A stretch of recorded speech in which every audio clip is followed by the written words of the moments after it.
மனம் செம்மையாகணும்னா சித்தர்கள் சொன்ன ஒரு மெய்ப்பொருள் ரகசிய மந்திரம் இருக்கு. அந்த மந்திரம் என்ன? உடனே அடுத்த கேள்வி வந்துடும். ஒரு ஹிண்ட் மட்டும் கொடுக்குறேன், என்னால உடனே சொல்ல முடியாது, ஹிண்ட் கொடுக்குறேன்.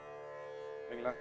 சிவாய என்ற அச்சரம் சிவன் இருக்கும் அச்சரம், உபாயம் என்று நம்புவர்க்கு உண்மையான அச்சரம், கபாடமற்ற வாசலை கடந்து போன வாய்வினை உபாயமிட்டழைக்குமே சிவாய 5 எழுத்துமே. இந்த பாட்டு தான் அந்த ரகசியம், அந்த மெய்ப்பொருள் ரகசியம். பட் சிவாயம் என்று அழைக்குமே, நல்லா புரிஞ்சுங்க, உபாயமிட்டு அழைக்குமே சிவாய 5 எழுத்துமே. ஆனா அதுல 3 எழுத்து தான் இருக்கு. சிவாயன் 2 எழுத்து இல்ல. அந்த 2 எழுத்து ஆவும் ஓம் கிடையாது, நமசிவாய கிடையாது. சிவாய சிவ சிவவும் கிடையாது. அது ஏன்னா அதெல்லாம் நம்ம ஆளுங்க உடனே அதெல்லாம் தேடினீங்கன்னா கஷ்டமே பட வேணாம், நானே சொல்லிடுறேன், அதுவும் கிடையாது. ஏன்னா உங்களுக்கு மைண்ட் உடனே அது உள்ளாரே உட்காந்துருப்பீங்க, அப்புறம் வெளில வர மாட்டீங்க.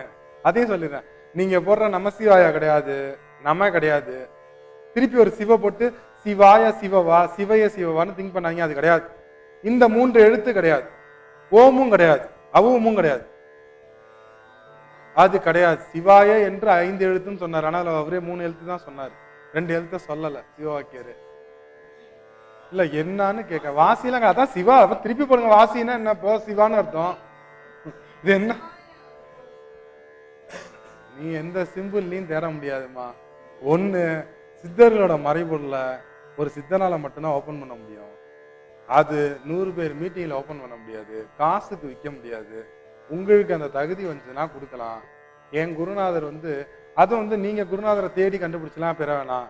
என் குருநாதர் என்ன பார்க்க என் வீட்டுக்கு பக்கத்துல ரூம் போட்டுக்கிட்டு இதை கொடுக்கறதுக்கு, இந்த விஷயத்தை கொடுக்கறதுக்கு நானும் போய் டெய்லி போய் பார்ப்பேன். ஐயா ஐயா இன்னும் உத்தரவு வரல சார், வாங்க சரி நாளைக்கு. அவரு 3 நாள் ரூம் போட்டு உட்காந்துருக்காரு அவரு, ஏன்னா அது அவரோட பொருள் கிடையாது. எனக்கு இதை கொடுக்கலாம் அப்படிங்கிற இன்ஸ்ட்ரக்ஷன் அவருக்கு வந்தா மட்டும் தான் அவர் கொடுக்க முடியும். 3 நாள் உட்காந்துட்டு 4வது நாள் அவரே போன் போட்டு சாமி சாமின்னு தான் கூப்பிடுவார். அவரு சாமி வாங்க உங்களுக்கு உத்தரவு வந்துச்சு கொடுக்குறேன். சரிங்கய்யா, அவ்வளோ. அதை பற்றி ஒரு நிமிஷத்துல தான், 1 நிமிஷம் தான். அது பெரிய யோக சாதனையோ தப சாதனையோ அதெல்லாம் 1 நிமிஷம் தான். டெத்லெஸ் அடையினா 1 நிமிஷம் போதும். அந்த கீ கிடைச்சிச்சுன்னா உடனே அந்த வானவர் பாதை திறக்கும். பட் அதுக்கு உங்களுடைய மனம் பக்குவம் செம்மையாயிருக்கும். மனம் அது செம்மையானால் மந்திரம் ஜபிக்க வேண்டாம். அந்த மந்திரம் உங்களுக்கு கிடைத்தால் உங்களுடைய மனம் ஒரு செகண்ட்ல செம்மையாகும். நீங்க ரொம்பலாம் கஷ்டப்பட்டு அதுக்கு இந்த என்னது இந்த பயிற்சியெல்லாம் எடுப்பாங்க. நான் மிகவும் அமைதியானவன் அப்படின்னு 10 தடவை டெய்லி சொல்லுங்க, நான் ஆனந்தமாக இருக்கிறேன். இல்ல இந்த மாதிரி பயிற்சி எல்லாம் பண்ணிக்கிட்டு இருப்பாங்க. இது எப்படின்னா மனதாலேயே மனதுக்கு பயிற்சி கொடுத்துட்டு இருப்பாங்க. ஆனா கீஸுங்க, கீ ஒரு கத்தி எடுத்து வெட்டினா வெட்டி துண்டா போயிடும்.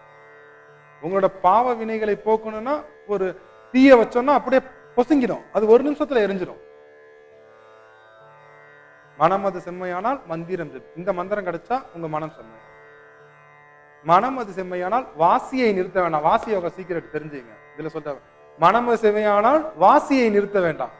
அப்ப அந்த காற்றை எப்பொழுது நிறுத்துறீங்களோ அப்பதான் வாசி துவங்கும். இதான் இதோட ரகசியம்.